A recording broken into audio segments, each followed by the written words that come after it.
Welcome to the Autistic Culture Podcast, where we celebrate autistic contributions to society and culture.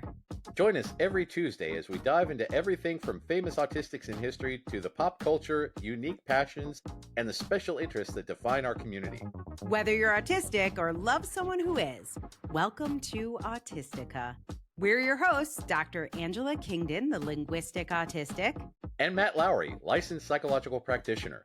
Join us as we explore the values, traditions, and identity of Autistica. Episode 85, Broadway is autistic.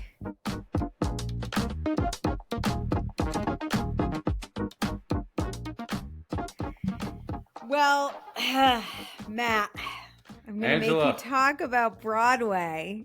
Broadway? Are you going to complain? I know you're not a theater kid. I appreciate a good theater. There are many. I love a good Muppet movie. So technically musicals there's are on. Crossover. There's definitely crossover there. Theater kids we're all traumatized because we have been told to stop talking about theater so much. And that is what this entire episode's going to be. Yay. I'm going to have jazz hands. I'm going to sing songs. I'm going to take you through some Broadway shows and make you think of things you'd never know. But right now, I want to start. Wow, that was a musical interlude. Yeah, isn't that exciting? There's going to be so many of them today. Number one thing I remember as a child is my mother yelling, "Angela, stop singing." I'm pretty sure that was her main communication with me. My main communication was singing. Hers was telling me to stop singing. I got my very first role as Mary and we're only spending a couple minutes on me, but I just want to give you some theater kid lore. I played Mary in the Jesus birth story. It maybe has a name, pageant, Christmas pageant. The nativity thing. And apparently this is also like family lore, joke, make fun of Angela. I was 5 years old. And my mom said, "You were rocking so hard, I thought you were going to rock right off the stage." As I rock now, yes. Yes. This is the way. Yes. So that's still another way for my family to make fun of me, which is nice. In high school, I started a theater club because my school didn't have one, but I would only do shows about mental health, suicide, or queerness. Can't think of why. It's a hardcore justice sensitivity from like the start. Yes.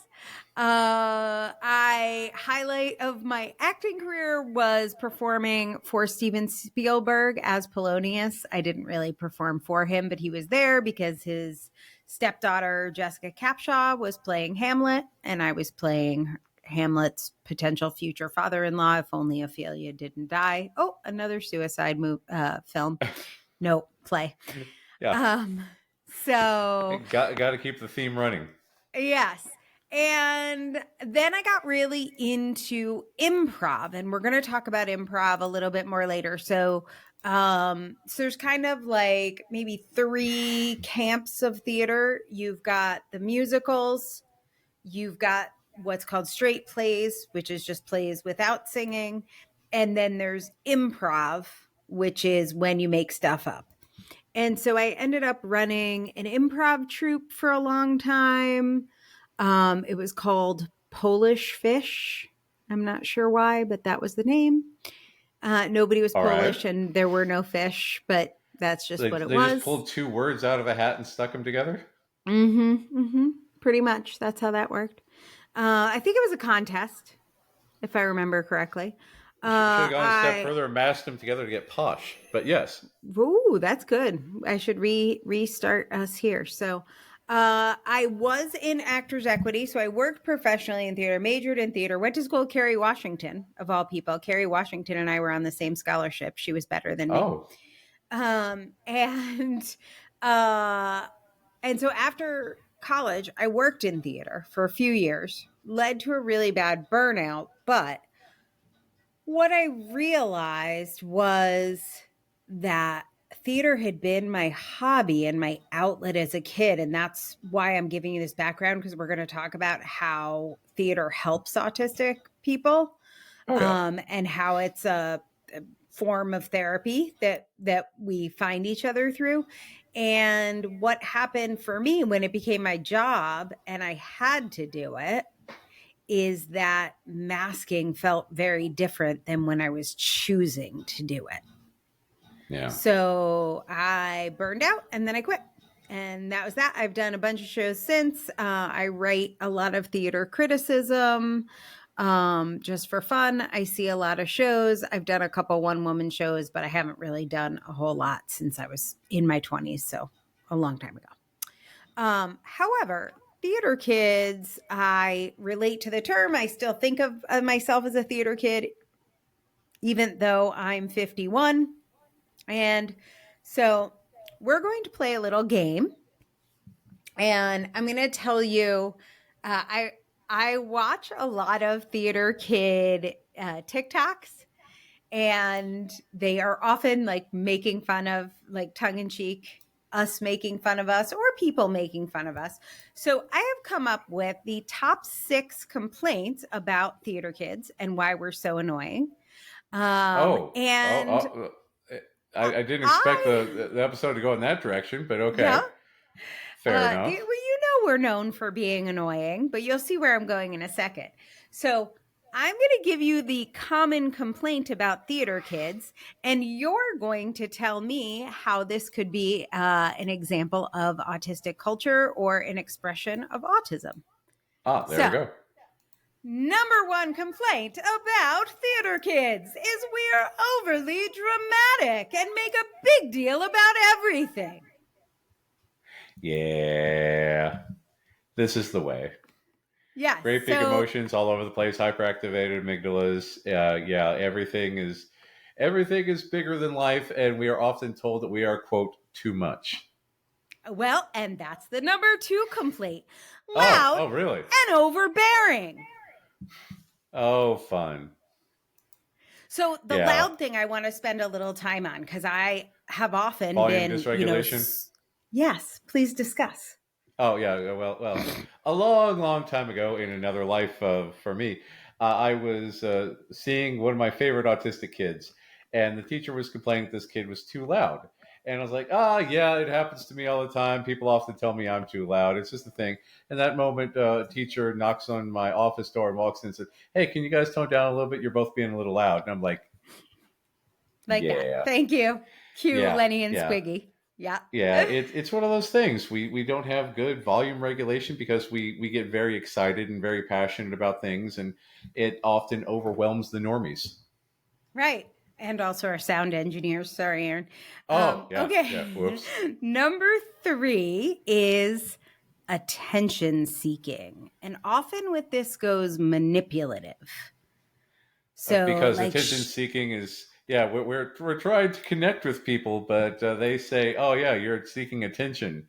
I never understood why some things are attention and why some things are connection, because it seems like if it's a quote unquote normal topic, like I want to tell you about my grandmother, that's connection seeking. But if I want to tell you about Lego, that's attention why are seeking. you attention seeking? Yeah. Yes. Okay, number 4 in is she a theater kid or is she autistic is aloof and pretentious.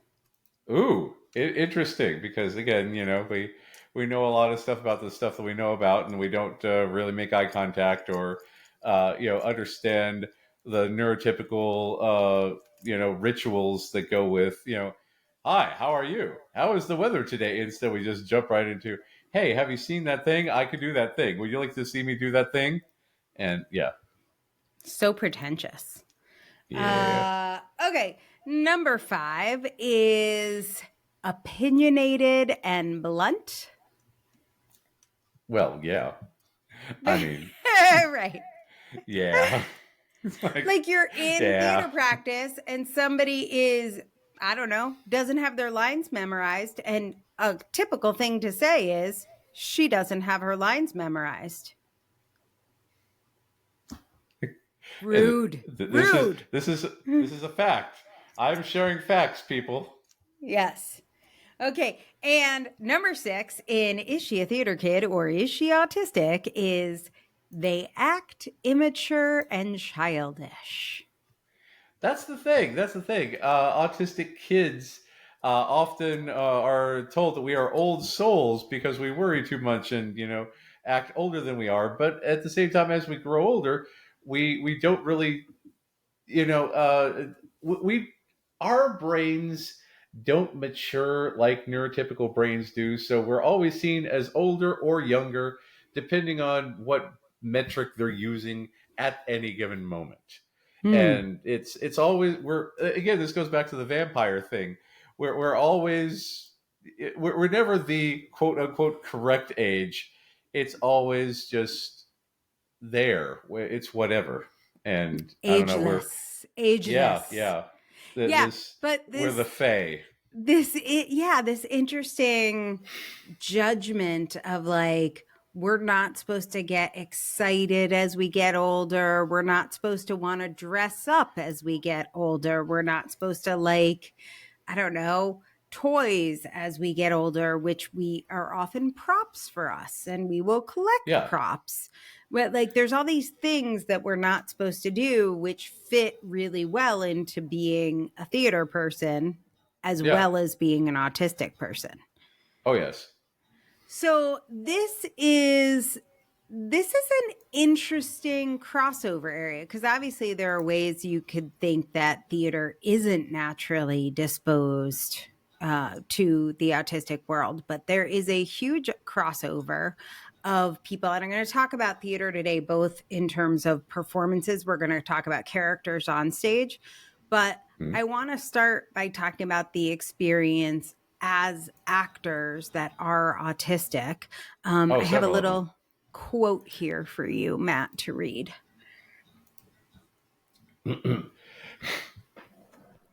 Being in front of an audience of 500 or 2,890 people, that's a very specific number. Yeah, it really is. Being in front of an audience of 500 or 2,890 people is very easy for me. The roles are incredibly clear, logical, and laid out. I am on stage. You are sitting in the seats watching me. I am playing a character, and that is what you expect, want, and are paying for. The conversations on stage are scripted and written much better than the ones in my real life. On the street is where the conversations are scary. Those roles aren't clear. Mickey Mhm. Rowe, our differences are our strengths, neurodiversity in theater. Absolutely.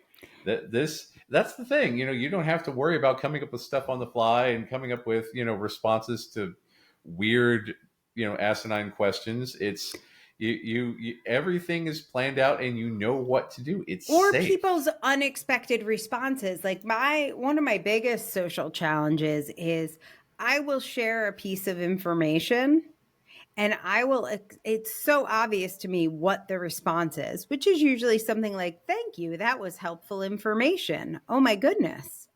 And Yeah. then the response I get is so different. It might be something like, you're fired, or it will be like, thank you. And then I find out they have told 5 people I'm a pretentious asshole.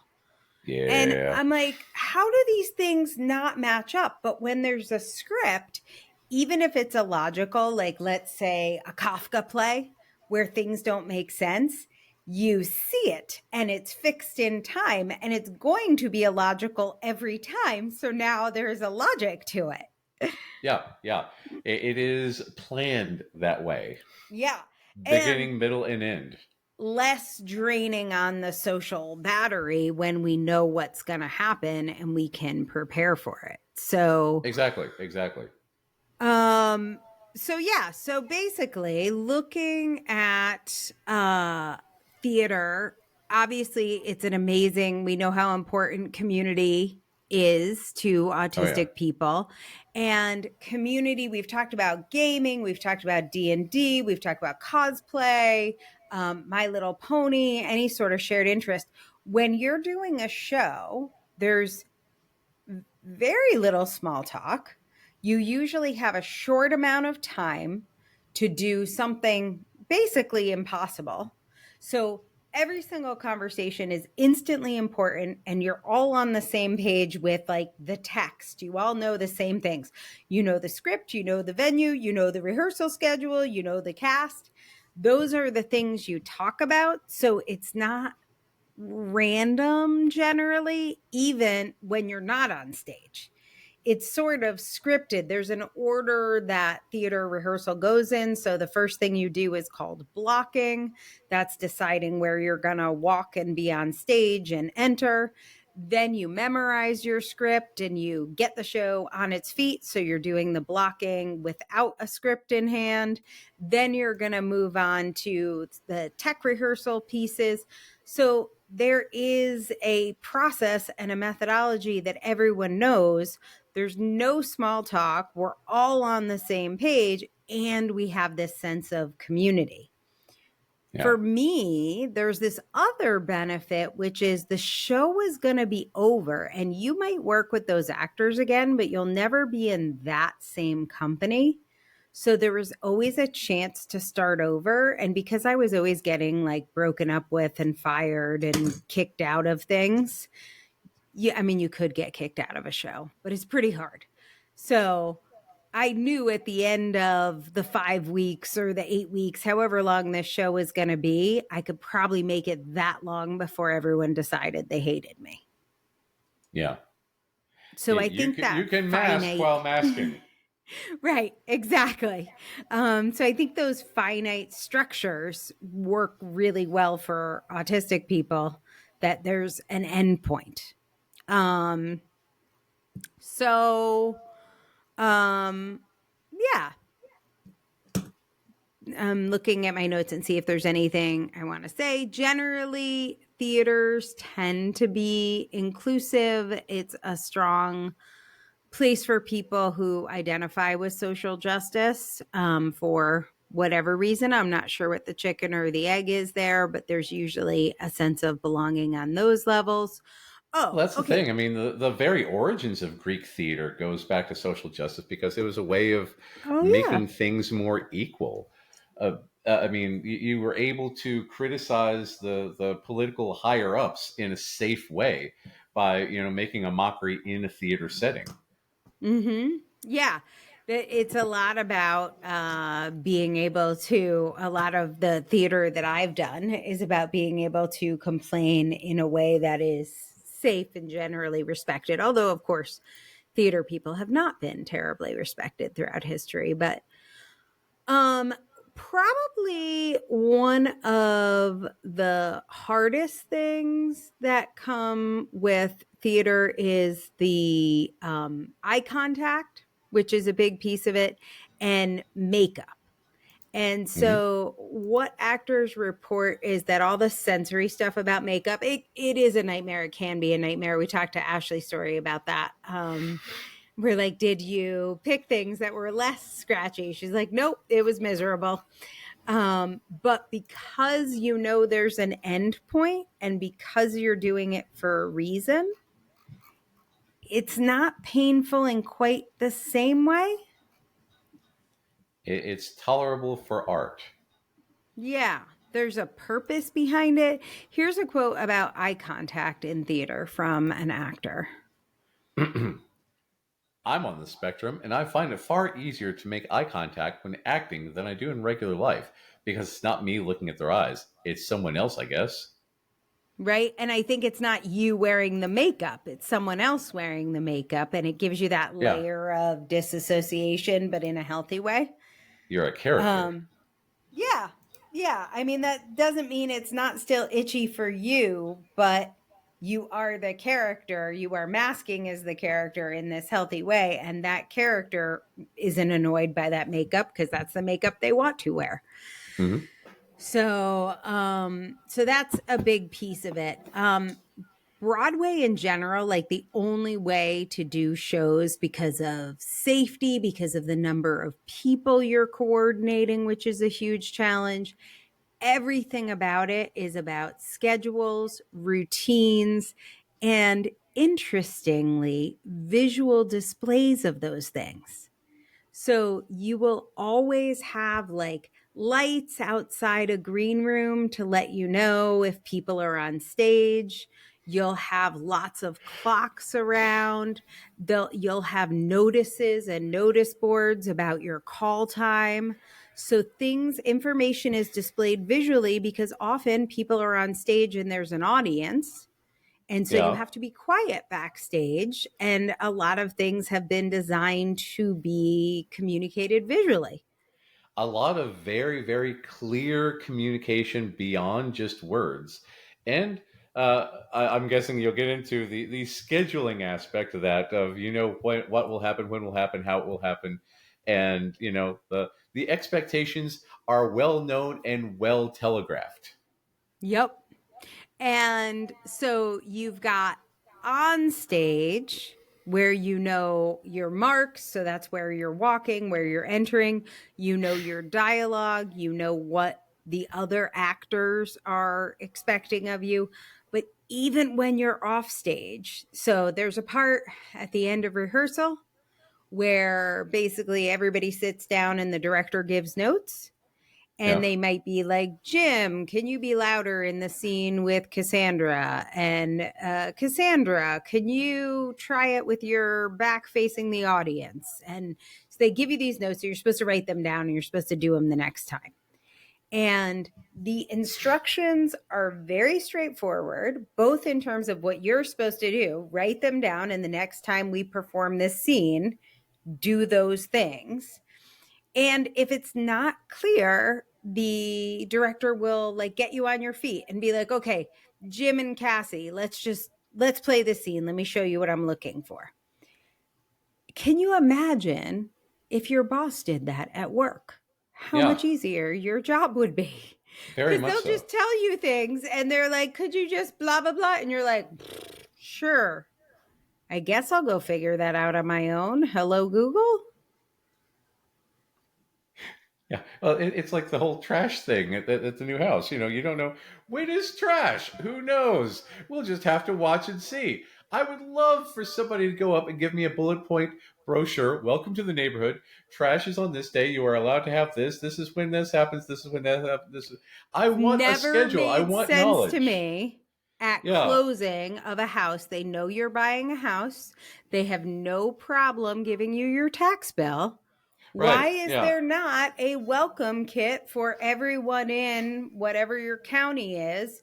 Here are the basics you need to know to live in this county. Here's where the post office is. Here's how you register to vote. Here's how trash gets picked up. Here's the library. Here's how to get a library card. Like, yeah. why does that have to be invented every time? And in theater, it really doesn't. We know it's the same if I went to any theater. Slight modifications, but not really. There are just rules to the road on stage and off stage. Hmm. Um, that make it a very safe space for exploring social relationships and building social skills. So many autistic people report studying characters to understand people even Yeah, more. yeah. Um, and so, yes. So, um, They get okay. paid to research the humans. Yeah, research why do they do the things? I don't understand. And you do learn a lot from being in shows. So I wish I could tell you the number, but when I think of theater kids, theater camps, shows like Glee, we are definitely looking at majority autistic communities, numbers Oh God, like you yes. would Oh yeah. see in World of Warcraft or in Dungeons and Dragons or Warhammer kind of communities. Like these are where our people are. And yet, where are the autistic people on stage? I right in front of you. Interestingly, yeah, Yeah, yeah. Interestingly, we are all playing neurotypicals for the most part. yeah. So I was able to come up with two canonically autistic characters on stage. I have mixed feelings. Not mixed is a very positive Uh, euphemism. I have we're mixed going to hear feelings some about them both. complaining. Okay, so the first is the curious incident of the dog in the nighttime. Um, Interesting. so curious incident, very well known, very successful Broadway show about an autistic, non speaking person. It's based on a book that was written in 2003 Yeah. by a not autistic person. So I Oh love God. it when aulistics describe us because they usually they nail it with precision and accuracy. Such Um, sarcasm there. yes. Yeah, the sarcasm So light just came on. it it came out as a play in 2012, and then in 20 fucking 17 they finally had an autistic actor play the lead role. Now, let us Oh boy. rewind to our previous math. Almost everybody in theater is autistic. You have to go out of your fucking way to find an autistic. But they managed to for 5 fucking years. So the people who made the most money off of this very successful show, TBH, were holistics, which is Of nice. I course. love it when they capitalize on our stories. Feels so good. But anyway, we're supposed to be Yeah. excited and pat them on the back because Mickey Rowe, who you quoted earlier, talking about what the hell was he talking about? Not being afraid to be on stage, but being afraid to have a one-on-one conversation. Mickey Rowe actually took the first time ever took the lead as an autistic person playing an autistic person at Indiana Rec Theater Really? in 2017. Yep. So look, Was he able to rewrite anything to be more accurate, or did he have to oh, say, "I am a robot with no feelings, and I do not know how to love"? luckily, like there was a lot of non-speaking work in this show, so he got to bring himself to it. But yeah, no rewrites because now we're 5 years in to the run. So, of Yeah. course, you need an autistic person to create the role. I love this about Dinosaur, how they did a pilot. They didn't have a co creator that was autistic. And they're like, if we're going to go forward with this, we got to get Ashley to be our co creator Yeah. Yeah. because otherwise it's And, just not going to be good. yeah. If you're going to do a show about a group of people, you really ought to have some input from that group of people. I mean, is that That's really the hard in least. some way? I don't Yeah. understand why that's hard. Inclusivity. I mean, yeah. It's just one of those things, you know.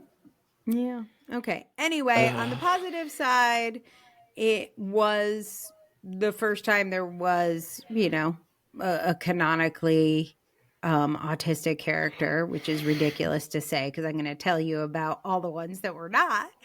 But lots of insights in the show to sensory experience and bottom up processing. Yay, points for that. Stereotypical writing. They obviously don't understand us. Non autistic author, pathologizing autism, lack of autistic support. I wouldn't go see it. yeah. If it were playing, I would not go see it. Is it as bad as like And Sia's music? I mean, yeah. I mean, Oh God. Sia, Oh I'm so conflicted about Sia because she has so much internalized ableism going and yeah. deserves help. Yeah. I don't think But but you can't anyway. continue to hurt others while you need to get Right. that help. Right. You say, Thus the I'm going to pause conflicted. for a minute and then fix some things, and then we'll get Right. back to it. Yes, I do agree with that. So, wouldn't go see it. Don't like how they did it. Next autistic show, and this is one of two in a very long history of Broadway, my friends. Next was How to Dance in Ohio. And I was so excited when this came out. The promotion for this was incredible. It was like a show by autistics, for autistics, amazing, autism everywhere. And then I heard the first interview I heard was on Uniquely Human, and they had two allistics and one autistic. And the two allistics had really strong leadership roles, and the autistic was like some minor person who consulted on something once Yeah. and was completely talked over the whole time, except for when they did this cute little girl. Well, what about you as an autistic?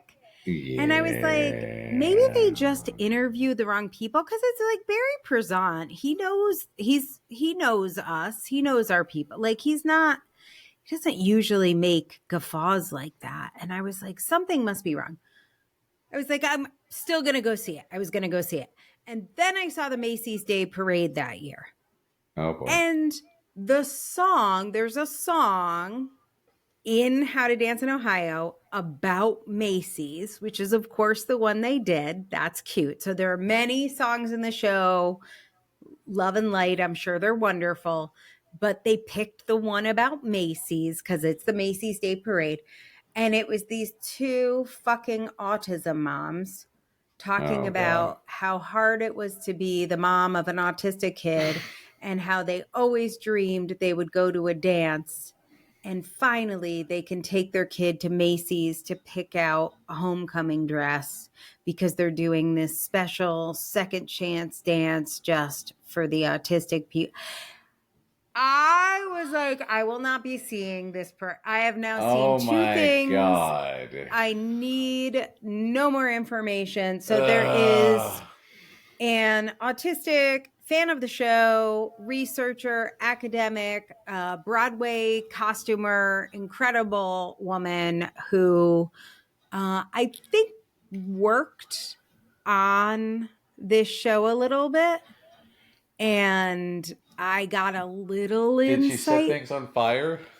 from her. I think not exactly, because people want work. But here is a quote from her about her experience with How to Dance in Ohio in the chat. That's a long one. How to Dance in Ohio is the most recent Broadway musical to deal with the topic of autism and feature autistic characters, and it was a big step forward for autistic representation, but it had some issues and was written and produced by non-autistic people with some autistic input. A lot of comments there. There were 7 autistic actors playing the autistic characters, plus the understudy / swings for those characters were also autistic. Good. None of the adult characters were autistic, and none of the parents of the kids were autistic. That's weird. Which was just not real. Yeah, which was just not realistic. Thank you, Jenna. Yeah. Uh-huh. Yeah, the story kept veering away from the autistic teens and focusing on the NT therapist who runs their facility in Ohio, and his college-age daughter also NT. He's an ableist savior trope, yeah, and through his actions cause harm, and there's really so few consequences for him. And in fact, the autistic character he wrongs the most fixes everything in the end. It's Oh, loosely there's based. never heard of that before. Exactly. It's loosely based on a really problematic documentary film of the same name. I think it's still available on Max, but don't watch it if you don't have the reserve spoons to deal with the rampant ableism and gaslighting. Fuck. The soundtrack is not. The soundtrack is out, but there aren't any legally obtainable videos of the performances, except maybe some of the publicity appearances. Yeah, Jenna or that Loreno. Macy's Day Parade. Yeah, Jenna Yeah. Lorenko, Oh my she's the God. researcher. She's a theater person. That is. I talked to her when it first came out, and I was like, I'm so excited to see it. And she's like, brace yourself. And I was like, no, they ruined this too. But they used it for all of the marketing. They made it seem like it was us. They made it seem really autism affirming. And it was not at all. It's just token representation because it's a story about a neurotypical savior, and that's the and again, you know, when neurotypicals write about autism, they think it comes out of nowhere and it's this mysterious thing, blah blah blah blah blah. Again, if you're going to have autistic kids, you're going to have some autistic parents. You might not have both parents be autistic, and that's a whole thing in itself, but you're going to have at least one parent. So I mean, this neurotypical saviorism just really bothers me. Really bothers me. If you're anything like me, online quizzes might be your guilty pleasure. That's why I am so excited to announce the Autistic Culture Quiz. It's fast, it's fun, and it's pretty to look at. But best of all, it might just change how you see yourself. Take it right now at bit.ly/autistic culture quiz. If you've ever felt like you just get autistic culture, but you don't know how to explain it, this quiz will help you explain autism from a non-medical perspective. Each question is based on one of the 10 pillars of autistic culture. Take the quiz now and improve your cultural competency. It's totally free. Just go to bit.ly/autistic culture quiz. And autistic culture quiz is all one word, all lowercase. This is the way. So, next, I'm going to talk to you about some autistically coded characters going way, way back in Broadway history. And these characters may or may not be played by autistic people, but it is very clear and often beloved. So we do recognize autistic culture. We just call it something else. So I'm going to start with Leo Bloom from the producers. The character of Leo Bloom is really into schedule and fear of disruption. It's sort of like an odd couple relationship. So his adherence to structure and routine is paired with anxiety about change, expectation sensitivity, and Oh yeah. difficulty with transitions and a desire for stability. So very classic autistic culture. And obviously no one says it, but it's Matthew Broderick is kind of known for this role. Ah, yeah. And I have feelings, and we'll leave it at that. So Yeah. that character is definitely representing autistic culture, no matter who plays it. Now, I'm going to put this in the show notes. This is a good one. Maria from Sound of Music. This has been going viral on Interesting. TikTok. So Maria cannot help but sing all the time. She's far more comfortable with children than adults. She seeks her favorite places to take a break. She is blissfully unaware of the captain falling in love with her, but also how flirtatious her behavior could be interpreted. And if you listen to the song Favorite Things, do you know the song Favorite Things? These are a Yeah, few these are a of my few of my favorite favorite things. things. When Yeah. the dog bites, when the bee stings, when I'm feeling sad, I simply remember my favorite things and then I don't feel so bad. Perfect Legos and ice autistic cream and anthem. yeah, yeah, Yeah, I thought you didn't like ice cream. We reviewed yeah. that. Oh, that I Ice like it. cream It is doesn't mine. like me. It just Yeah, clears out my system. Yeah. right, Yeah, exactly. just So whoosh. I think every autistic person should have a list of their favorite things. I Oh yeah. love that Maria did. So, raindrops on roses and whiskers on kittens, bright copper kettles and warm woolen mittens. Like, those aren't mine. I don't want wool at all on No, no, anything. no. Keep it away from me. Brown paper packages tied up with string. They sound crinkly. I'm not into those noises. Cream colored ponies. I don't know. I'd rather have peonies than ponies. Ponies are smelly, but anyway. Crisp apple strudel. Okay, I'm in. I go for apple strudel. Doorbells and sleigh bells. I don't really like all the noisy stuff. Obviously, she Yeah, wasn't yeah. sensitive to sound, but write your version of favorite things. And you could definitely, the theory is that Maria is perhaps more ADHD than autistic. She's always late for everything. She's Uh, flighty. She gets on people's wrong side without knowing why, like when she gets kicked out of the convent. So I don't know, but there we go. Something, maybe ADHD. There's Maria. Um, Matilda from Matilda. It's kids, kind of a newer kids play, obviously also a book. Matilda But we're is definitely autistic coded. I mean, honest to God. But please continue. yeah. Well, no, you tell me. What do you see that's autistic-y about Matilda? Oh, yeah. She Yeah, she yeah, literally makes things fly around when she's overwhelmed. She hates loud yeah, noises. She yeah, loves solitary hobbies. And yeah. Matilda Quiet is Wants to a learn great. all the things and have all the knowledge, and impresses the teachers with her, massive awareness of many things. And yeah, but sorry, this is your episode. You go on. Yeah, yeah, No, yeah. I love it when you jump in. I think that she is a really good example of that autistic savant Yeah. trope. So, okay, going a different direction. Javert from Les Mis. Oh wow, yeah. Monsieur Javert, we stare at each other plain. So he is the cop who is coming after the mayor, Jean Valjean. I'm Jean Hmm. Valjean. And he has this super strong sense of justice, black and white thinking. He's very structured. He gets super fixated on things. He is very much there's a weird guy on Facebook right now. I had to block him, but because he's posting so much, but he's not. I mean, he's some sort of cop.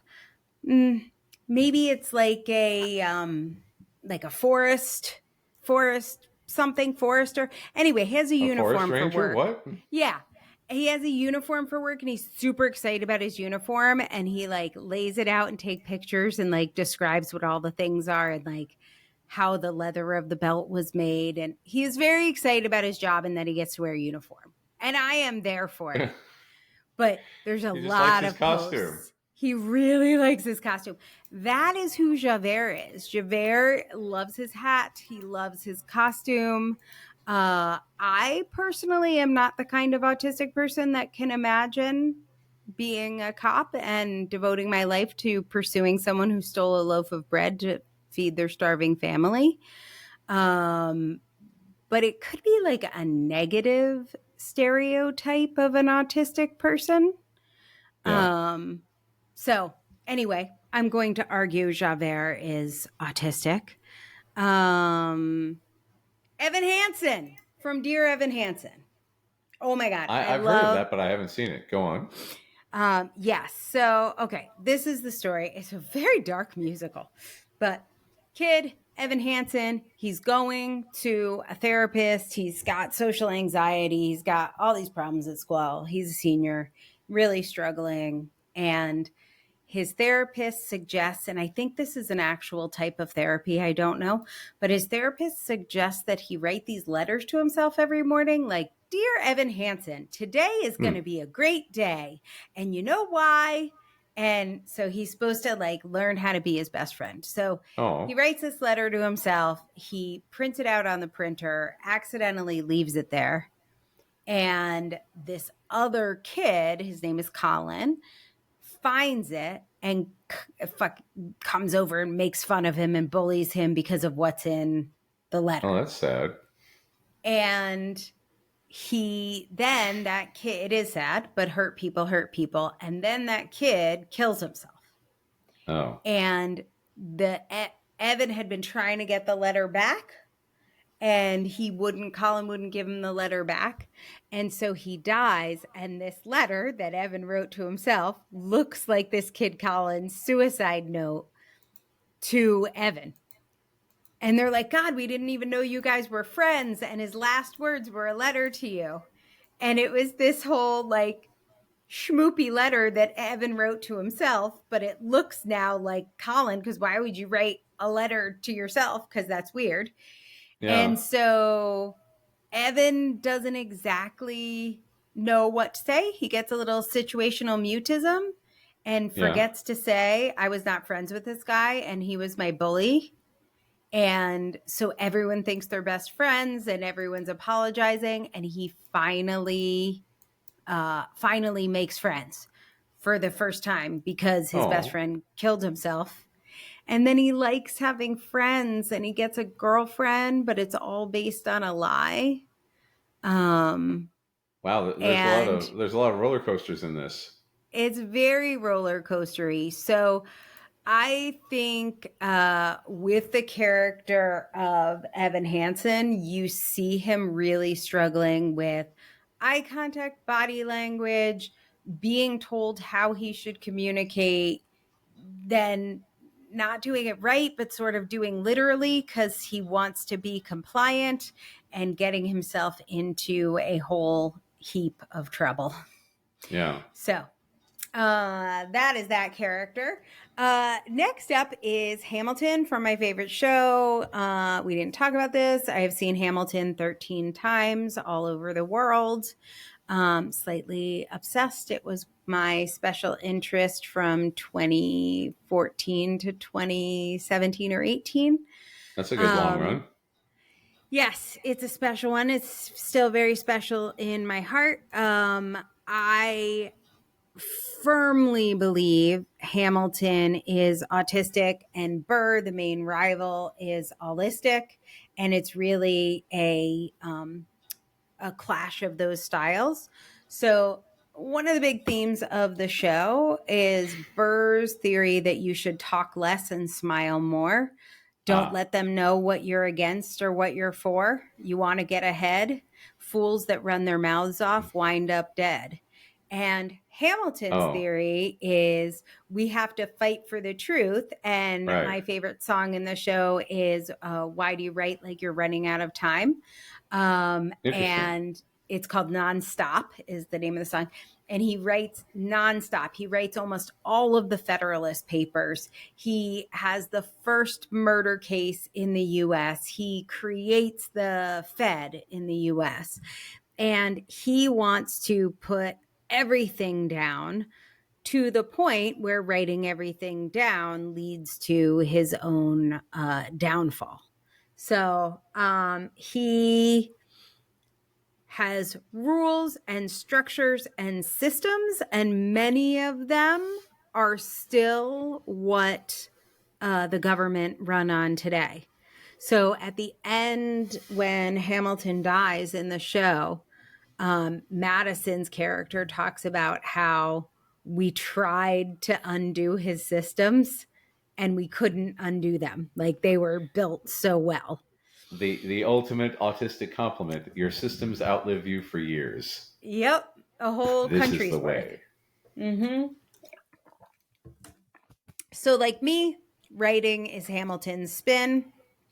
Super hyper focused and work obsessed, known for being a direct communicator and very blunt, which is probably why he is never going to be president, but also why he has such fiery debates with Jefferson. Jefferson's another kind of opinion. We know Jefferson is also autistic, but they're very opinionated and on opposite sides. Hamilton is famous for info dumping. At the Constitutional Congress, he shared his opinion on how the US should be structured, which is very close to what we have, for 9 hours. Ah, yeah. Uh, That's a normal length of time to talk on a topic. yeah, very Very normal, very normal. neurotypical. Yeah. Nobody minded. Yeah. And lots of meltdowns, very emotionally volatile, justice sensitivity, PDA profile, definite, persistent demand for autonomy through everything he did, and explains a lot of how America is how it is. Yeah. So Hamilton is a big one. Elle Woods from Legally Oh yeah, Blonde. yeah, So she is autistic coded with a side of rich privilege. So yeah. you could maybe miss some of that, but super skilled at whatever she puts her mind to. Um, Takes things at face value, trusts people too much. Obviously, her special interest is fashion. And I think it's a good portrait of autism in heels. I like that. Yes. Okay. Couple more for you. Maureen from Rent. Do you know Rent? I know the what 5,025 Yeah. 525,000. Yeah, 525,600 minutes. How do yeah. you measure a year? Measure in Wait, was that love. is Yes. that character Rosario Dawson? No, that's Mimi. Oh, okay. And then, so Because Mimi Rosario Dawson was. has some autism vibes. But yeah, go on. Ooh, that's an interesting theory. I hadn't thought about that. Yeah, It's hard to tell with yeah. Mimi because Mimi was a drug addict Well, I don't know in. the character. I just mean the Yeah, actress. that's what I Yeah, mean, the character. yeah. She was a drug addict, so that sort of overshadowed everything. Was she was tripping out for heroin for most of the Oh, show. that's yeah, Um, yeah. A heroin trip would probably be a noticeable thing. yeah. Yeah. So hard to see the autism through that. But Maureen, probably ADHD, I would say. Oh yeah. Really strong impulsivity. So she's a performance artist, kind of in the style of Laurie Anderson. And she is always putting on shows, and people sort of gather around her to do all of the work. She's known for like being a diva, but people want to help her. So very impulsive, very forgetful, can't sit still for 2 minutes, but also very talented, very hyper focused. She's also queer. And if we look at the high rate of overlap between the LGBT community and neurodivergence, I think is probably a good representative of that. Oh yeah. Okay, Elphaba and Wicked, Oh yeah. the the Wicked Witch. Have you ever thought of this one? I've read the book. I haven't seen the show. But yeah, just yeah, yeah. Especially being an outsider and people not. Yeah, yeah, Right.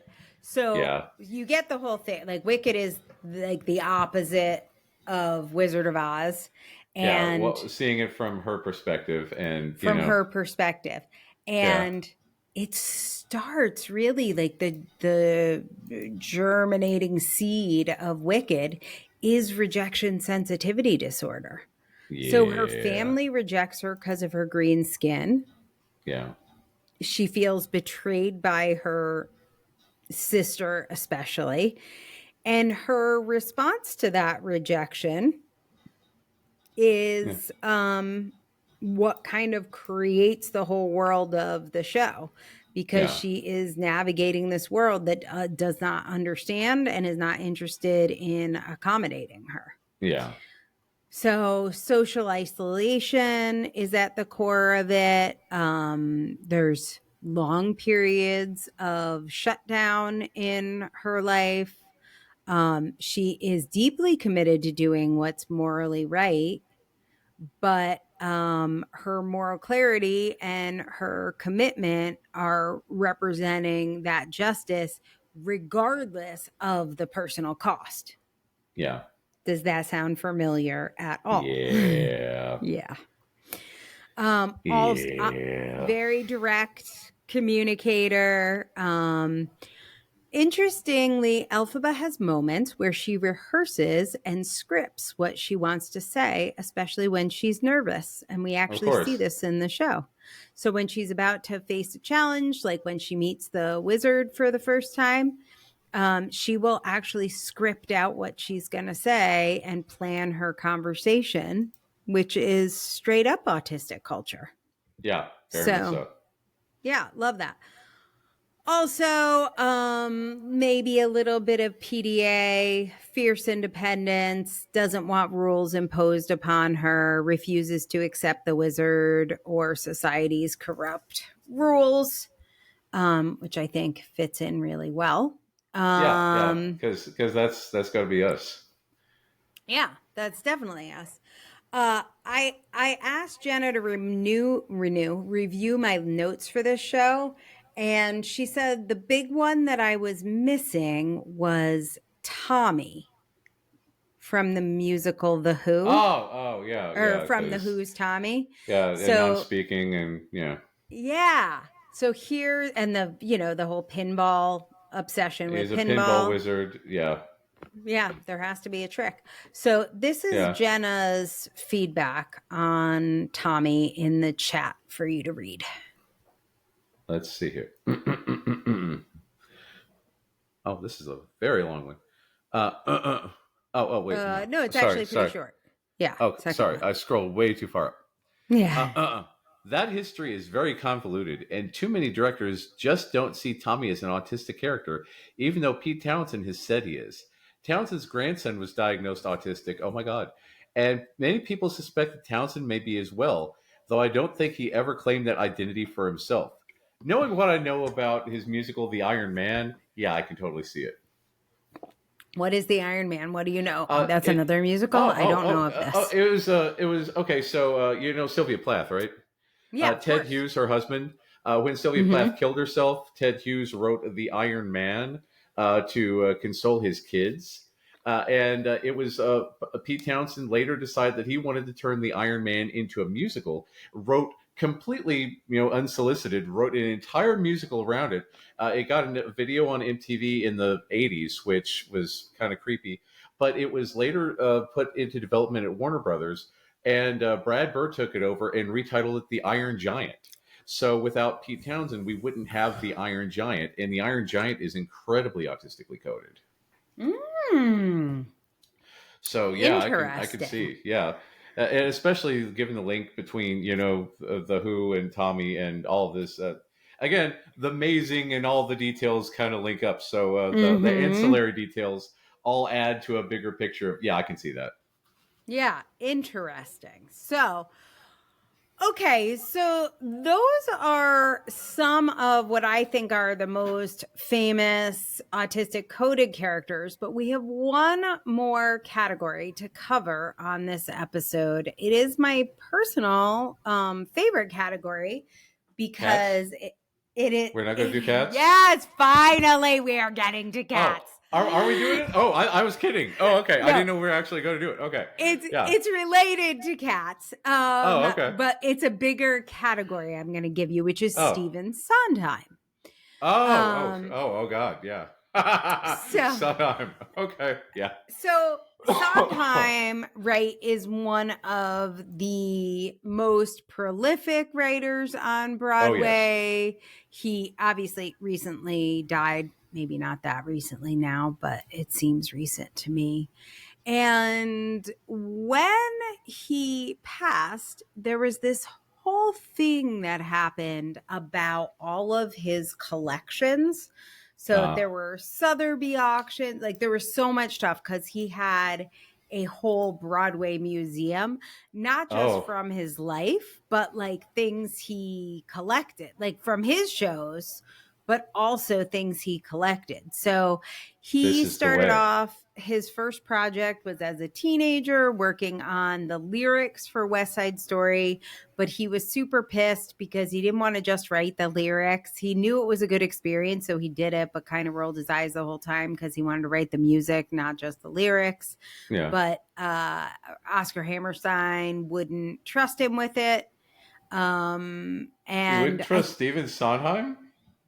well, he was 19. Oh, okay. Okay. It was his first gig, but he knew It's he like, could do I don't it. know. I think we could do better than Stephen Sondheim.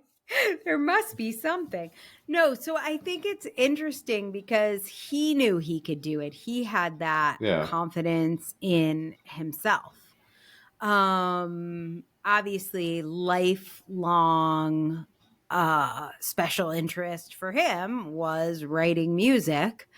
And yeah, so he was known throughout his career for much emotional intensity.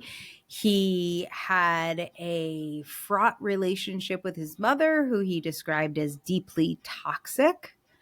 Yeah. And that estrangement is kind of a parallel throughout his work, but I think it's also something a lot of autistic people deal with.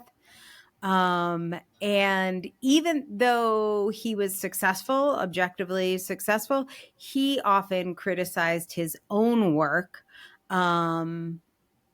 and had a strong sense of perfectionism. And we're going to talk about a character, at least one character, who shares his perfectionism trait.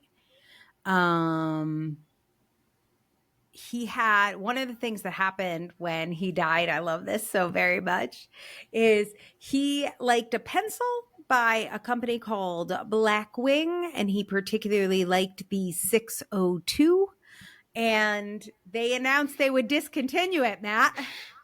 Oh God, help us all.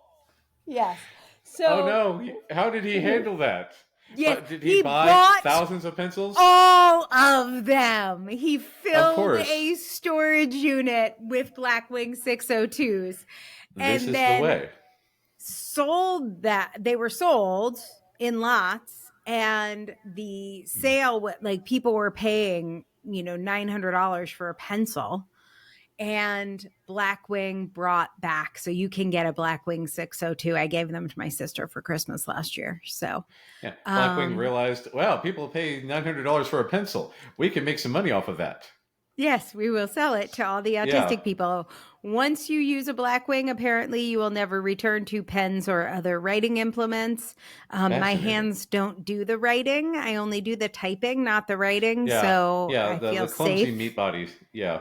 Yeah, I am marked safe from all pencils, but he just wouldn't write if he didn't have a Blackwing 602. He was not going to write. Didn't matter if he was on deadline or whatever. Any collaborations, he didn't like how it was going, he would just walk away. There you Dude go. did not play. So he was pretty um pretty I want to say, I was going to say socially isolated. I don't know if that's exactly right, but basically after the show he would go home. He had a house in Connecticut. He did not stay out late and party.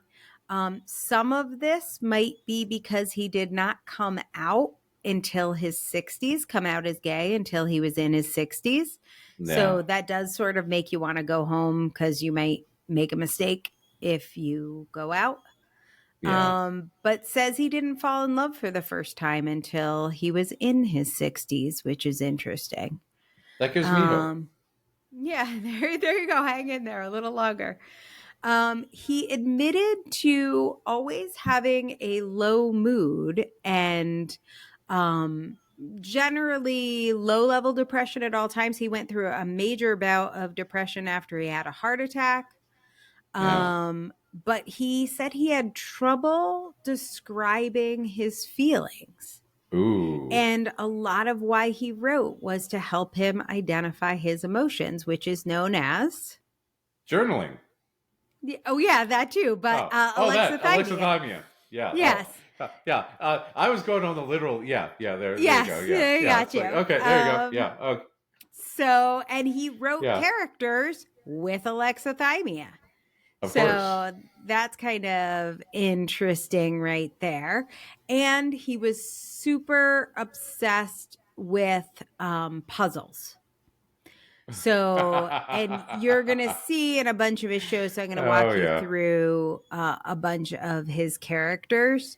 But George from Sunday in the Park with George, that is George Surratt. He's the painter. He is the one who is the perfectionist.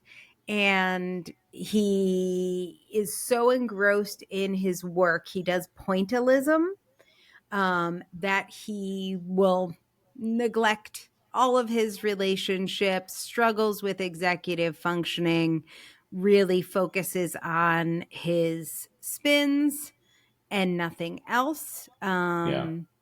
And he sings about how painful he finds social interaction, and the world.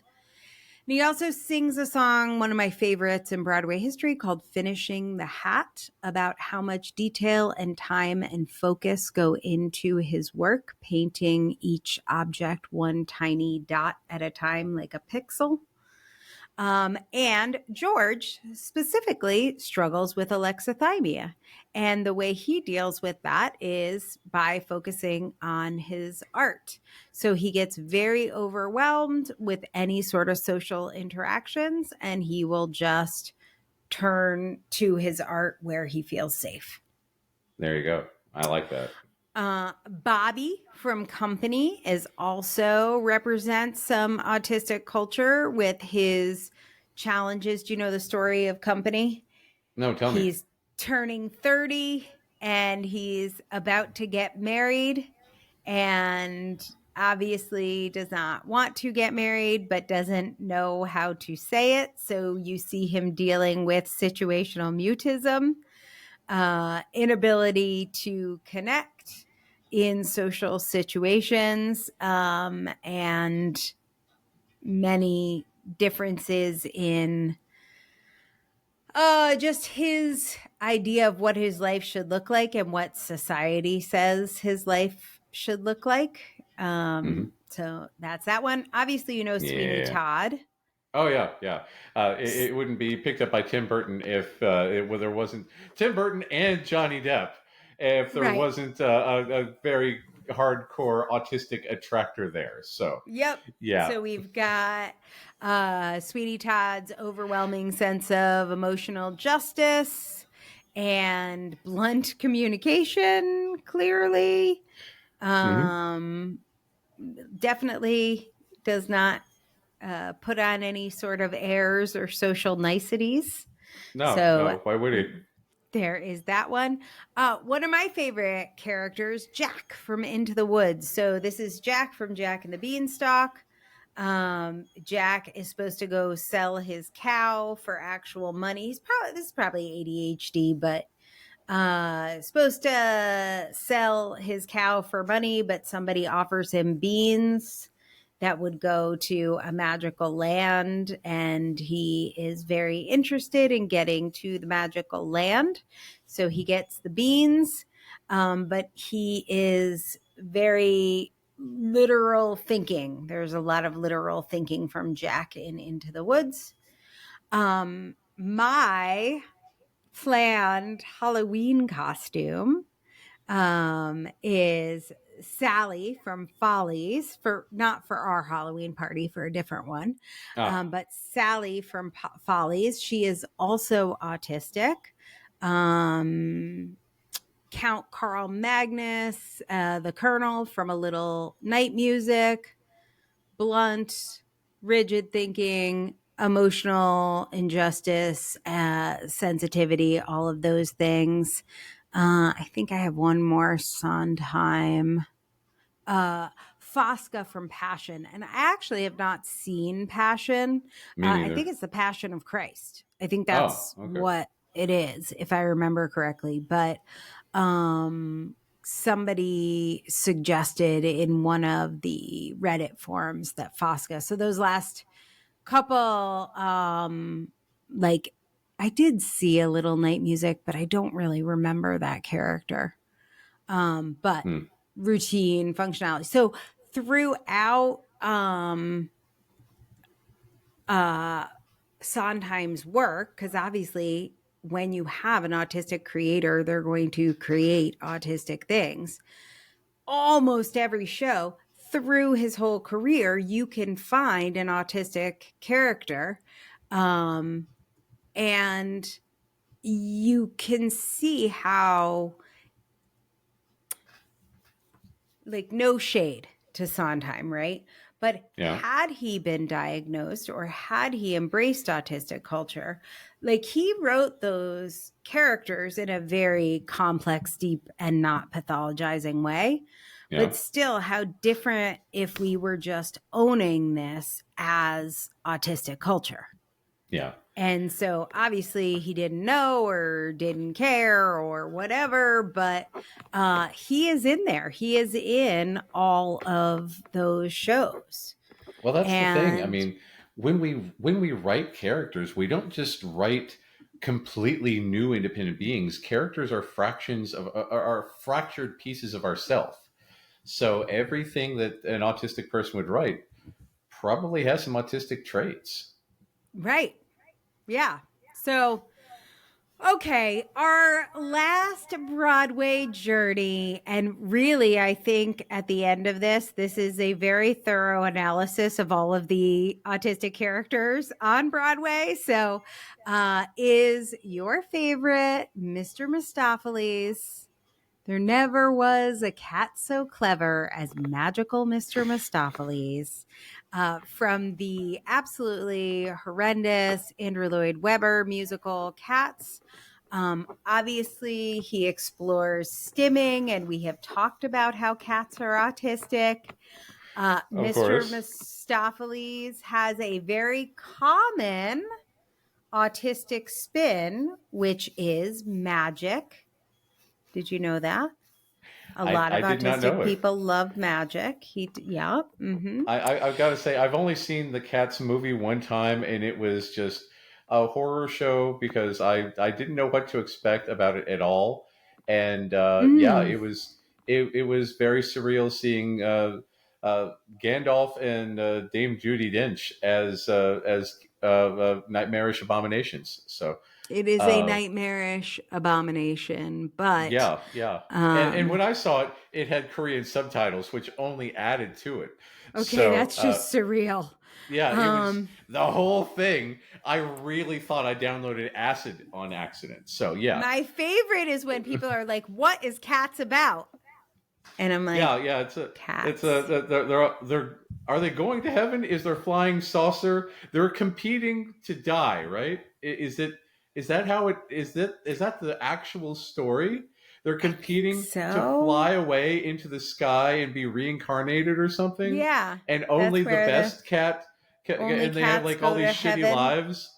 Yeah, and then Mm. the British guy that everybody hates because apparently he's like a jerk. He had like a late night talk show, but he was very rude to everybody. So Hmm. I can't remember. Yeah, yeah. So anyway, Not yeah, Piers that's Morgan. yeah, Who's yeah, the yeah, yeah, British guy yeah. everyone But anyway, hates? yeah, Hmm. yeah. Cat Gandalf and Cat Judi Dench. Yeah, they're Yeah. that it and the Korean subtitles threw me off, and here we are, and I know of Cats. I know that it is the most batshit crazy idea ever for a musical. Yeah. So yeah, Not good. I'll Not good. nod, and if you say, yeah, he's very autistic because of course he has fidget spinners throughout, and I'll be like, yeah, that makes sense. All right, we'll go with Also that. true. But yeah, so that is my recap of autistic culture on Broadway. I think it's interesting, and I'm glad there are people like Jenna Lorenko out there, not just her. There are other people studying this. Um, how are there so many, if almost all theater kids are autistic? How are there so few shows about us and there has to be a big rigmarole when there is one? I Do blame you see the producers because mismatch? I blame producers saying, we need to have a show that appeals to a mass audience instead of just the people who like trains and cats. Right. Well, how about the people who like theater? Like, Yeah, hello. yeah. So, anyway, I guess when theater becomes your career, like what happened with me very briefly, this switch flips and you go from theater kid mode into masking career mode. And then we all pretend to be neurotypical because we need money from the majority. And as the neuro minority, and also we tend to be less employed and have lower incomes and things like that, we are going to placate the masses. We live a But life in hiding. Yes. But we still have Renfests and improv theater. Go see any of that. Those are all autistic people.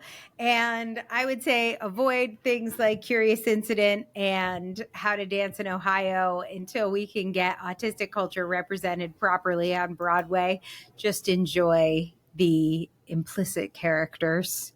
And Anything Sondheim. yeah, and basically you're safe. Anything Sondheim. That's my advice. Yeah. That's what I got. So, Matt, I'm supposed to ask you, but I'm a little afraid. Can you please think of anything that you loved about being autistic this week? This I know has there's been something. with the move. This has been a Clock nightmarish shopping? week from hell. Clock shopping? I do. Yeah. So Okay. we in this new house, we've got like 5 bedrooms, right?